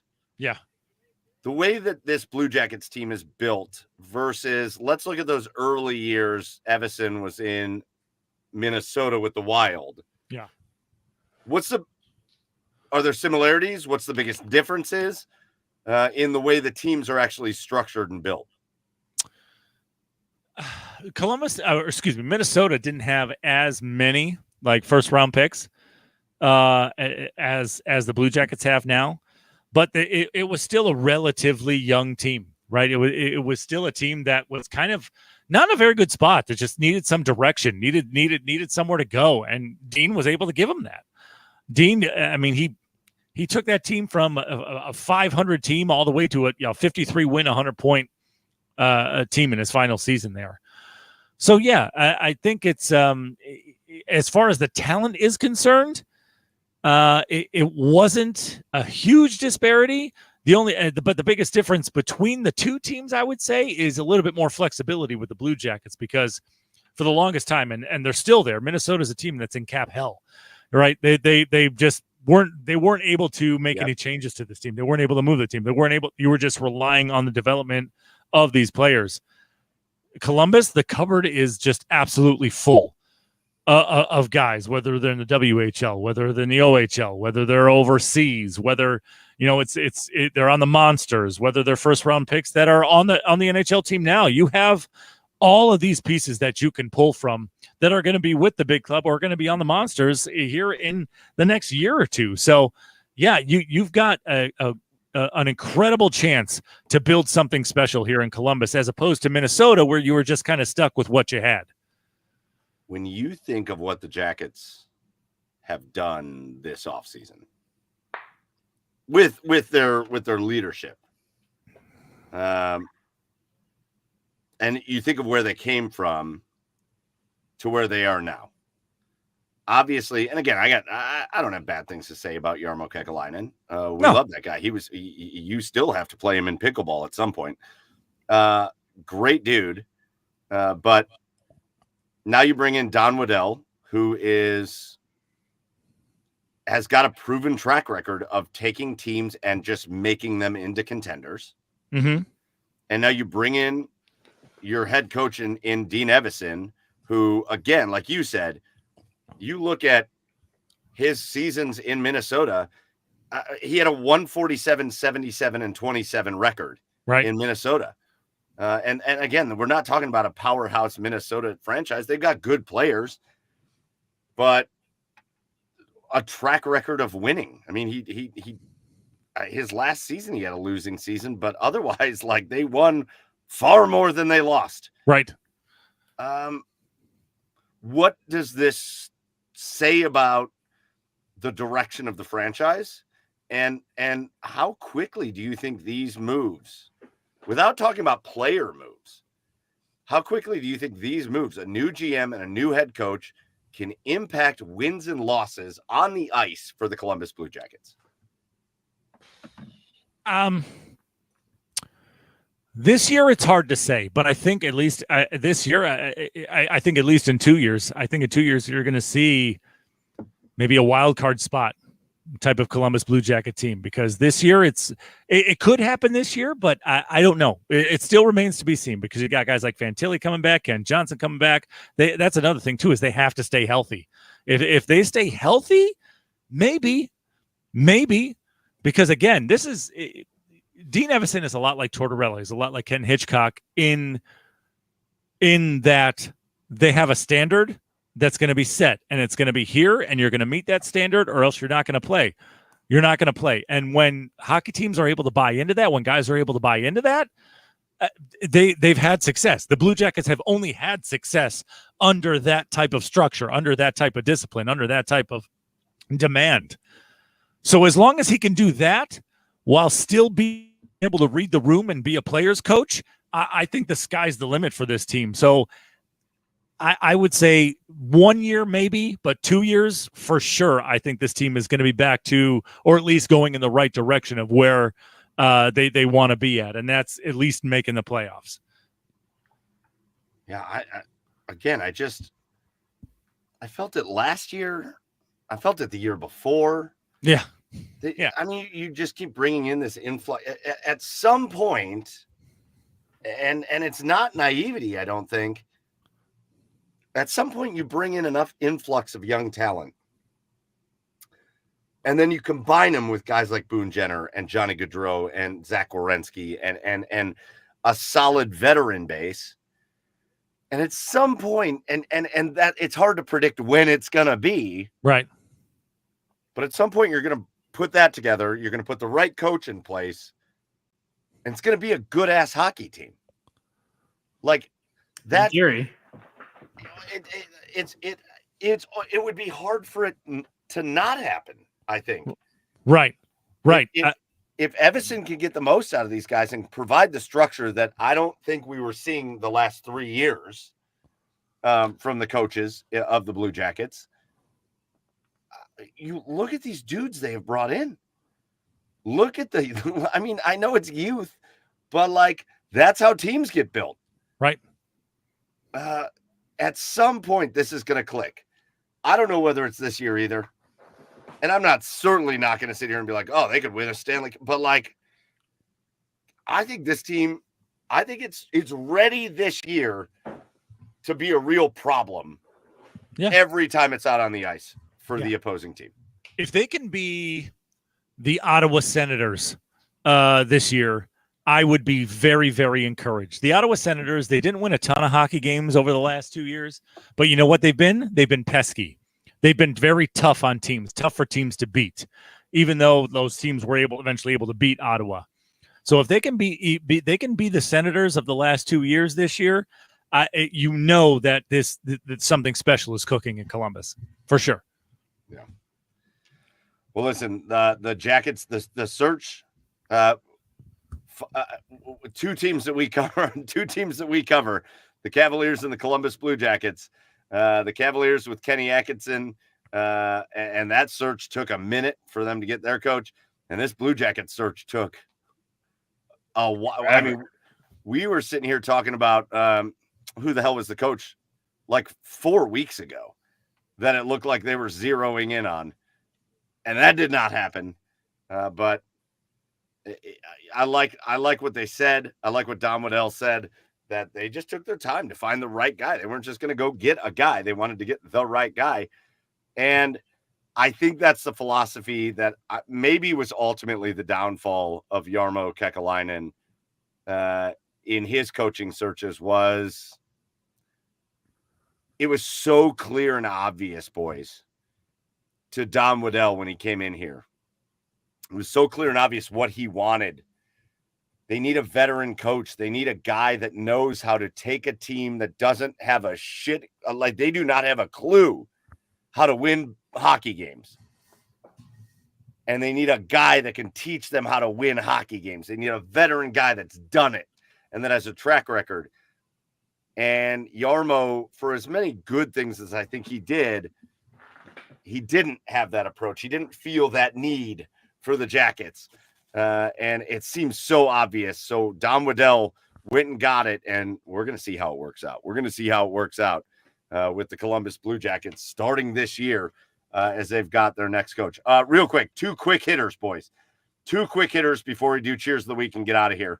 How about the news that breaks? I do want to talk about the Cavaliers for a second. I just brought them up. The news that breaks since we last went on this just a couple days ago. The Cavaliers Supermax, give the rookie Supermax contract to Evan Mobley. And so, again, this Cavaliers offseason, I think people wanted them to do a lot of different things, but they went and got a coach that is very different from the one they had before. And then they locked up Donovan Mitchell and they locked up Evan Mobley. And those do seem, boys, like the 2 guys that they are. We can talk about the core 4 all we want with Garland and Jared Allen. And I love Garland and Jared Allen, but it really feels like the 2 guys they are trying to build this thing around are Evan Mobley and Donovan Mitchell. The way the contracts work in the NBA is a little different. So, but they gave Evan Mobley as much as they could possibly give him to extend him. I don't know. What were your thoughts? I'll give you my thoughts in a minute, but when you guys saw that news come through, what were your thoughts on Evan Mobley getting the rookie Supermax deal or Supermax extension from the Cavs? Yeah, I mean, it's cool. I don't really know how like the rookie contracts work in that regard with the Supermax, but I think I like that they're trying to develop him further as a player and they're investing in Evan Mobley. I think they see the potential that he has and can offer. He's young still. I mean, the kid's got a lot of room to grow. He's got a lot of time before he's anywhere near what we would call a prime in a player. And so, maybe they think Kenny Atkinson is the right guy to help develop him and help really turn him into that superstar that we think he can be. I think he took some steps with JB Bickerstaff, but I think we could all agree that he's probably progressing a little slower than we anticipated, which makes the contract feel like a little weird, but it also makes me think that, they're seeing something with Evan that like makes him really optimistic at his potential. And so to me, I gotta trust the team on this and say like, okay, like they see something here with this kid. They want to invest in this kid. They don't want to lose them in the future to free agency. Like he's going to be the centerpiece with Donovan Mitchell for this team moving forward. I don't hate it, and maybe this is just a cynic in me, but like it's just, when I saw that contract, I was happy. I was like, yes, sweet. We locked up like one of the best defensive players in the league right now. But then my immediate thought after that was he better become something offensively as well. So you are investing a lot, and I don't know, by NBA state, I don't know if it's taking a chance on him, but because defensively he's going to be worth every penny. But sure. I just hope that he turns into an offensive, the offensive juggernaut that this contract is going to merit. Chad, you hit on it. Yeah. And I don't know why we can't do this on a level-headed, straight evaluation basis, but it just seems like people at this point in time in our current situation with social media and all that, just are incapable of it. Level-headed evaluation. I love Evan Mobley. Joe, you brought up, he's 23 years old. It's a kid. I love what he has done already in the league. Chad, he is a threatening, incredible defensive performer. But he needs to be more than Rudy Gobert. Yeah. He needs to be. Rudy Gobert, he's my guy that it's one of my least favorite players in the NBA because he is so elite defensively, but it's like you don't even have to defend him offensively. Yeah. And Evan Mobley is not anywhere near that by any stretch. But like he has to develop into a walking double-double on like a nightly basis. Evan Mobley has to be at least a guy that's like a 15 and 10 guy.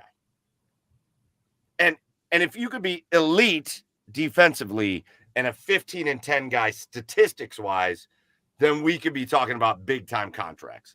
I would like for him to be more than that. I think he's got the capabilities of being a 20 and 10 guy. But you can love Evan Mobley. This is where I'm at. I love this kid. And I do think that he's kind of got the speed and rhythm to his game where I think he's almost going to get a little better as he gets older. Like that's the kind of game he plays. But it's also fair to say, as excited as I am for it, and I would have done this deal if I was the Cavs too. If I was Kobe Altman and the Cavaliers, I would have absolutely signed Evan Mobley to this. But it's fair to say he has to be better more consistently.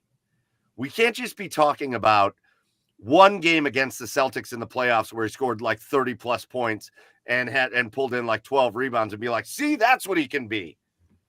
It's not that. I don't want to see the one-off. I don't want to see the one-off of what he can be. I want to see what he can be night in and night out. And he can have a bad game here or there, and he can have an amazing game here or there. But what's this dude going to be on a one-off night in and night out? And that's going to be the important thing for this contract. He's got to be able to be effective and efficient, and he's got to be a threat offensively every single night. And hopefully Kenny Atkinson brings that out in him because he's been good at that in the past. Hopefully the franchise investing their future in this dude makes him understand what he needs to be. And I think he has it in him. I'm excited about it. But now the expectations for him go up. And I think that's going to merit him, Kenny, working with Mobley to bring that out in him, right? I mean, it's the only guy that they've invested the future in. It's like, I mean, it goes Mobley, Garland, then everybody. I mean, you don't got to worry about Donovan. Nobody has to worry about Donovan. Right. Mobley's the guy that you have to get going. Then you got to get Darius back to where he was. An all-star. 2 years ago. And the rest will just kind of fall into place. And you'll remember that in Kenny Atkinson's press conference, his opening presser, they asked him about all the guys or whatever. But when they asked him about Evan Mobley, he said that was one of the biggest chunks of time he spent his interviews on with the Cavaliers was developing Evan Mobley. They understand that if they're going to win a title, this is what I believe. Donovan Mitchell is the top 10 player in the NBA. We're so lucky to have him on the Cavaliers. What a great move that was by Kobe Altman to get him here. But if we're going to win a title, it's Evan Mobley that's going to be the most important piece of that. Yeah. And so I love that they invested in him, but now it's no longer hope with Evan Mobley. It's no longer we hope he gets to this point. It's expectation. Now with that contract, you got to get to that point. And it'll be real fun to watch as that develops and moves on. And again, the Cavaliers, I mean, that's the Cavaliers going all in on a guy. And that's what you want to see your organization doing, but it adds some pressure. So we'll see how that works out. All right, last thing, real quick, boys. Real quick, before Cheers of the Week, because I don't, Chad, I don't even, we didn't hit really at all on Travis Bazzana at all, did we? No, we did not. I don't think so. All right, real quick, Guardians. 2 things with the Guardians, and then we're getting out of here. I want to do like 5 minutes max here. And Joe, you can finally feel comfortable enough to jump in. Cleveland Guardians, there's 2 things going on with the Guardians right now. 1, number 1 overall pick, Travis Bazzana, the infielder from Oregon State, the Australian boy. When you saw that pick, there were some concerns about how the Guardians were going to handle that number 1 pick. There were 2 guys that everybody really felt like were the top 2 picks in Travis Bazzana and Charlie Condon, or they felt like those were the guys that the Guardians should be interested in. But there were some rumors that came out before the MLB draft that the Guardians were going to make a draft pick more concerned about money than talent. And they didn't do it. They did not do that. They went and got one of the big money guys in Travis Bazzana. There was a little drama there. Joey, just your thoughts on how the Guardians handled that and Travis Bazzana in general. Yeah, enjoy him, man. I mean, he's only going to be around for so long before we trade him away.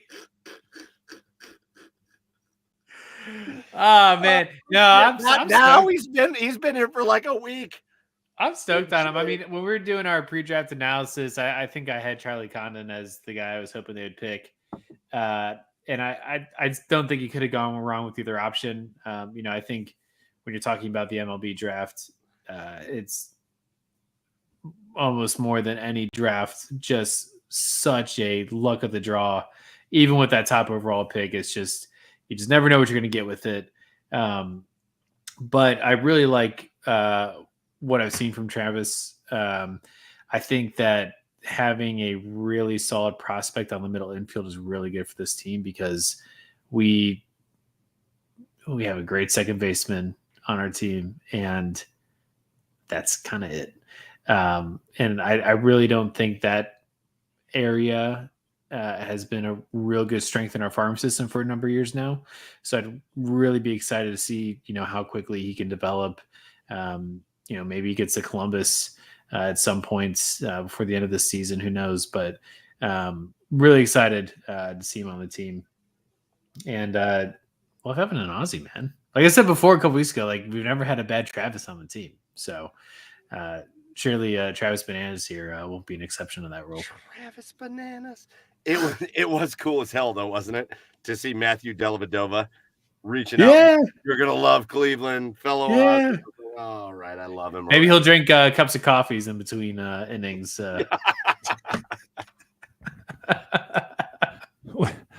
Usually in July here, it's cold in Australia.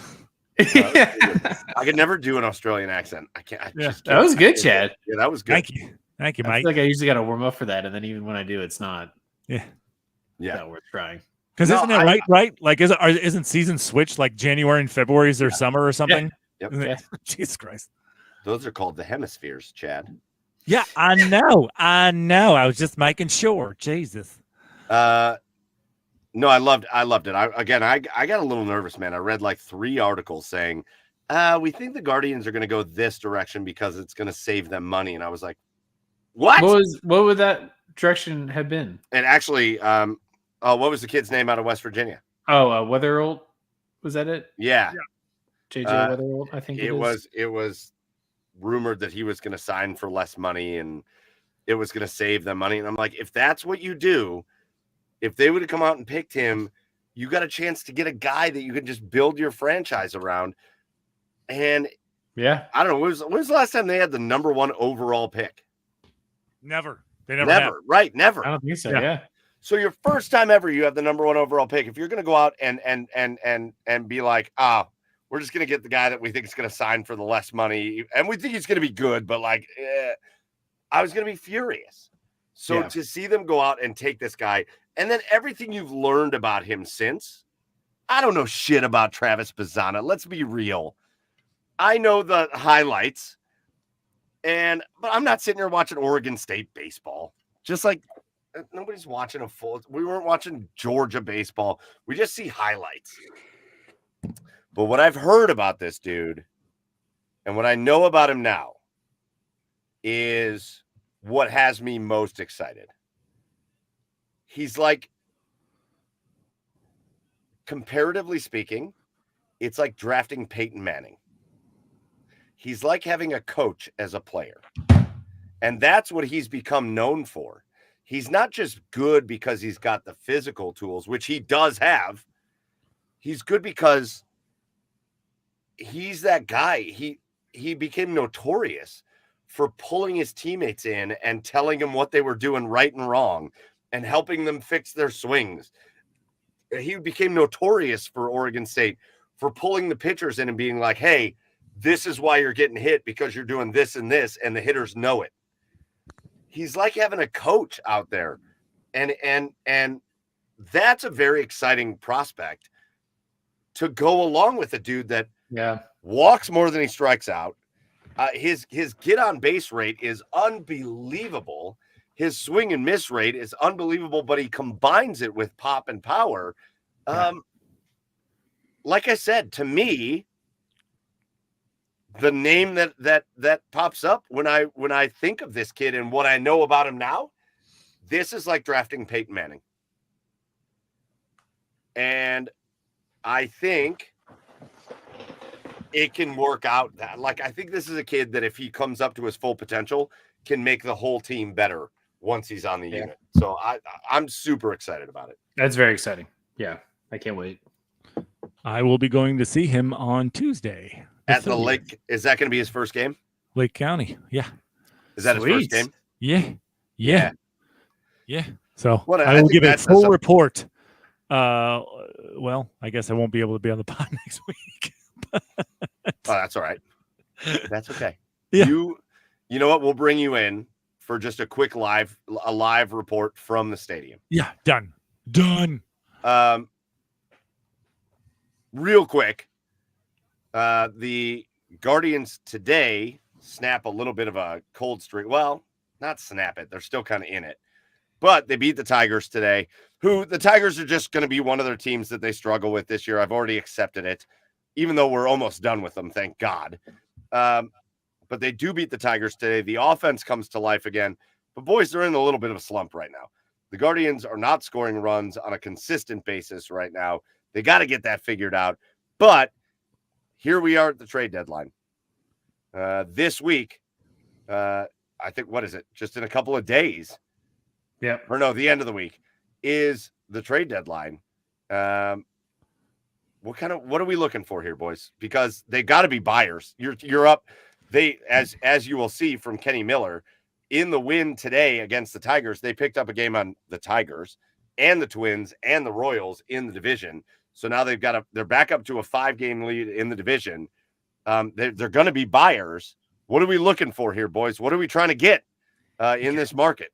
You got to get pitching. I mean, the offense is slumping. I mean, this is like the first slump they've had all season. I don't think that's any reason to cause concern. Like I don't think we're far enough into a slump where I would be like raising the white flag and being like, hey, like this team's not going to bounce back from this. This team has gone far above and beyond any expectation you could set for them the first half of the season. And I just don't see them staying cold for too long on the offensive side of the ball. Sure, it'd be great to get another bat in there, I guess, but like it's got to be pitching. Starting pitching has to be a priority for this team. I mean, you're throwing out Xavier Curry for 50 pitches today and then basically making it a bullpen game after the 4th inning. Like, you have to have some type of pitch. It doesn't have to be a stud either, just like a 3rd or 4th rotation guy.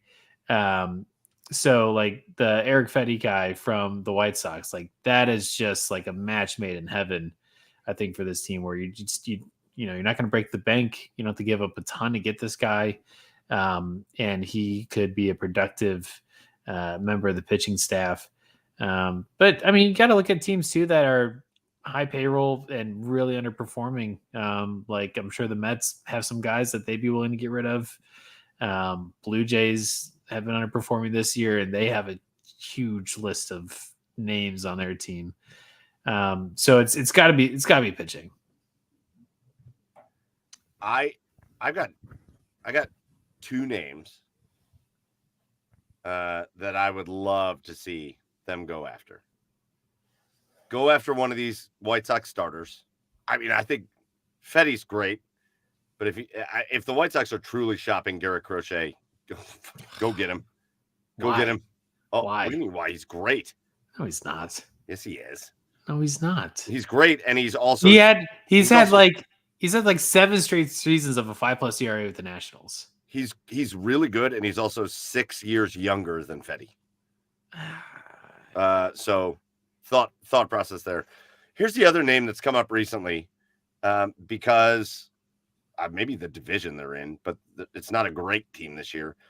But it sounds like the Rays are shopping Randy Arozarena. And he's not having a great year. I think he's hitting .211 this year, but he's a guy he's been good year in and year out. Yeah. And sometimes guys need a change of scenery. And I'll tell you, if you can just plug Arozarena in over in right field or in center field, that makes them a better offense. Yeah. So I think depending on what these teams want for these players, if you could find a way to get an outfielder like Randy Arozarena and a pitcher, a Fetty, whatever, that's fine. It's an immediate impact. And again, this team, if they can just figure it out, I mean, you've got guys going through slumps and you're still 5 games up. Yeah. If you could bring in a bat and a pitcher, I'd be thrilled. Yeah, I mean, the bats woke up tonight. I mean, they they had 11 hits, and I think four of the runs were on home runs. I mean, I know it was a bullpen game tonight. They need to wake up 2 nights in a row, though, Chad. They need to wake up 2 nights in a row. They woke up. I think they won a game against the Padres in the last series 7-0 or something like that. Yeah, then lost the next night 7-0. Right. Yeah. They gotta wake up 2 nights in a row. Yeah, but if you get a guy like like Fetty and Arozarena, like you guys said, like those are the types of names that people have to look at. Guardians fans have to look at, because that's the type of names that the Guardians would be going after, because it wouldn't cost them the farm, but they're good players to add as well. So that's where the Guardians, it's just not in their DNA to just go after the big names. So those are the types of guys I think Guardians fans need to compile a list of that they want to see if they can to see if they can add them. Those are the guys that Guardians fans should get excited about. I want to address a comment, and I want to throw this out there, and then we'll do our cheers of the week. But Nathan Gunton from Facebook says, why can't we bring back Trevor Bauer? He's been, I think, exonerated is kind of where he was going. And he's willing to work for vet minimum. He said that. He's like, I'll just go pitch for whatever the minimum is. What's not to like? I think it may have been Zach Jackson or the other Zach Meisel, that said there are 30 MLB teams, 32 MLB teams, whatever. The Guardians on the list of teams that would be interested in bringing Trevor Bauer back. If there's 30 MLB teams, the Guardians are 31 on that list of interest. Remember, Nathan, and everybody that wants to bring back Trevor Bauer, remember they got rid of him before the allegations, which, again, I don't know enough about it to speak on it, but it does certainly seem like Trevor has kind of shown that maybe those allegations were not 100% correct. But I don't want to get into all that. What I do want to get into is they were so annoyed by him before any of that happened that they got rid of him before that. So I don't think you're going to see ever Trevor Bauer reuniting with the Cleveland Guardians. Just wanted to throw that out there. All right, boys. 10:52. I thought we were going to struggle for things to talk about tonight, and then you always think we're going to struggle. We never struggle. We never do. We never do. No. Anyways, let's get out here. Let's do our 3 cheers of the week and call it a show. So I don't know who wants to go first. Cheer of the week. We do our 3 cheers of the week to just opposite of asshole of the week. Just call it somebody that's been cool, something great that's happening, somebody that's done something good. Who wants to lead us off? Joe, you look like you're ready. Yeah, to go. I got it. Lead us off. Have you guys heard of kayak cross? Mm-mm. Buckle the fuck up. I have a feeling I know what it is, though. Let's go. This is a new Olympic sport, kayak cross. Okay. 4 kayakers set on a platform 2 meters above a man-made river, get dropped into the water, full contact. They have to race on this course. And at one point, they have to do a full 360 barrel roll just for fun. Did you say full contact? Full contact. Like they can hit each other? Yeah, go in and elbow people and hit them with their paddles. Yeah. That's amazing. It is the rugby of kayaking, and I'm so excited to watch it. I saw a couple of videos of it today, and I just love that you have to barrel roll before you finish. It's like playing drunk driving with Mario Kart, where you have to finish the beer, but you can't go until you finish your beer. This sounds like it's going to be the coolest new sport that they have in the Olympics, and I cannot wait to watch it. That sounds like that. Do you guys ever see those clips of the UFC in Russia where it's teams of 5, like 5-on-5 dudes, and they just beat the shit out of each other? It's like a no holds barred UFC match. Yeah, totally. It's something like that. It starts Friday, August 2nd at 9:30 a.m. Let's go. I love that. Oh, I'm Let's go. watching. All right, Chad, what about you? Mike, you go. I'm looking up something. I got to look up the guy's name. Can't remember. It might have been last week, Chad, or the week before. I don't remember. It's hard. These all run together. When did I do LeBron as my asshole of the week? It was last week. Last 2 weeks ago, I was on it. Oh, all right.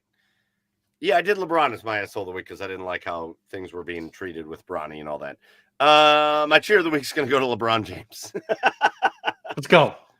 It's a comeback story, baby. It's a comeback story. It's a story of redemption. But I think it's really damn cool. I'm going to focus on the Olympics again. I think it's really damn cool that LeBron James is going to be the flag bearer for the U.S. Olympic team in general. I know it's symbolic and whatever, but that's our boy. That's a Cleveland. It's an Akron boy. It's a Northeast Ohio boy. It's a Cleveland guy that won a title here, and he's got so many ties here. And he has been selected to be the flag bearer for all of the United States Olympians at the opening ceremonies coming up this Friday, which I always love the opening ceremonies. I'm going to watch that. I think it's cool. I just think it's cool. I think a shout out to LeBron. He has built an incredible career. He's a 2-time gold medalist, obviously a multi-time NBA champion. I read a somebody retweeted the news that he was going to be the flag bearer with something from 10 years ago that somebody posted. Oh, LeBron just drives me crazy, but good news. He's only 30 years old, or he's already 30 years old. So there's only so much more time that we have to deal with him. And now he's turning 40 this year. He's still one of the best basketball players on the planet. And he's going to be the flag bearer. So I'm giving him a shout out tonight. My cheers goes to LeBron. Cool. All right, do yours, Chad, you dumbass. No. My cheers goes to Ben Grelly. Ben Grelly is a guy that I heard on the Kill Tony podcast this morning. If any of you have never listened to Kill Tony, I highly recommend you go listen to it. And what it is it's all these amateur comedians gets 60 seconds uninterrupted of stand-up comedy, and Tony Hinchcliffe is a professional comedian and brings up 2 other comedians on a panel and interviews them after they get done with his 60 seconds.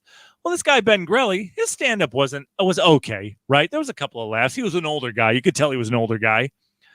But his story was that much more interesting, right? His story was he backpacked around the entire world, basically. And then he ended up back in San Francisco. But in his travels, he got addicted to heroin. He had a 32-year heroin addiction, right? Whoa. But in the midst of that heroin addiction. He got high with guys like Timothy Treadwell, my asshole of the week. He also got high with the likes of Richard Ramirez, the Night Stalker. No. the Night Stalker, Jesus. serial killer. And the way this guy was talking about it, he was like, it's just your normal guy. Like, I don't know if any of you never knew the story of Richard Ramirez. He basically, like, the community caught him. The community was chasing Richard Ramirez and just basically beat the shit out of him. And I guess from what he said, he was just on the side of the road. Ben Grelly and friends of Richard, they were on the side of the road watching him get chased, going, "No, Richie, run, Richie, run!" Like they had no idea who Richard Ramirez was, but like, yeah, he was just buddies with Richard Ramirez, not knowing that he could have died at any time. So yeah, cheers to you, Ben Grelly. What a life! What a life! Hangs out with some great guys. Yeah. Yikes! Yeah. Freaking Yikes! Yeah. All right, that's going to do it for our show. Episode 222 in the books. We had a great time talking college football, some video games, a little bit of the Browns and the Cavs and the Blue Jackets and the Guardians, and apparently people who love serial killers. And Chad apparently is in on heroin, which is a thing now. I am not in on heroin. Let's just. Well, I don't know. Your asshole of the week was about heroin, and your cheer of the week was about heroin. So Yeah, just stuff I learned today. No, yeah, no, I don't need heroin for sure. All right. Let's get out of here with our thank yous. We're going to start with our thank you to our sponsor of our Garage Beer of the Week segment tonight, Cleveland Tint Company. Again, get over to clevelandtint.com or call them at 440-655-3213 for all your commercial, residential, or automobile tinting needs. Paulie Vizda and the Cleveland Tint Company running things, and they do the best work, so make sure you give them a call. Shout out to all of you that joined us live here tonight. The comments were great.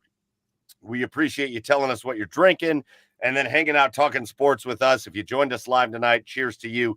If you couldn't make it live, but you're watching us either on YouTube or Twitch, or you're listening to us on Apple or Spotify or iHeart or wherever you listen to your podcast, cheers to you. Thank you for joining us tonight. A big time thank you to the OBR for hosting us. Make sure you're tuned into the OBR.com for all the best Browns coverage, especially as we get in this week. Training camp is here, so the OBR is going to have you covered with all the news out of Browns training camp as we move towards the preseason. Make sure you get to our socials at the Garage Beers on Twitter and Instagram and TikTok and Facebook and all that stuff, and give us a follow. And if you wouldn't mind, if you enjoy hanging out with us and you enjoy the Garage Beers podcast, tell your friends, get them subscribed, and make sure, just hit the buttons. It means a lot to us. So hit the follow buttons, hit the subscribe buttons, and tell your friends to do the same thing as we've got more big shows coming up for you. That's going to do it for episode 222. For Joey Whalen down there in Nashville, Tennessee, for Chad Meyer on the east side of Cleveland at Garage Beers Chad, I am Michael Keefe at Garage Beers Mike. We will see you next week for episode 223. Until then, cheers, everybody.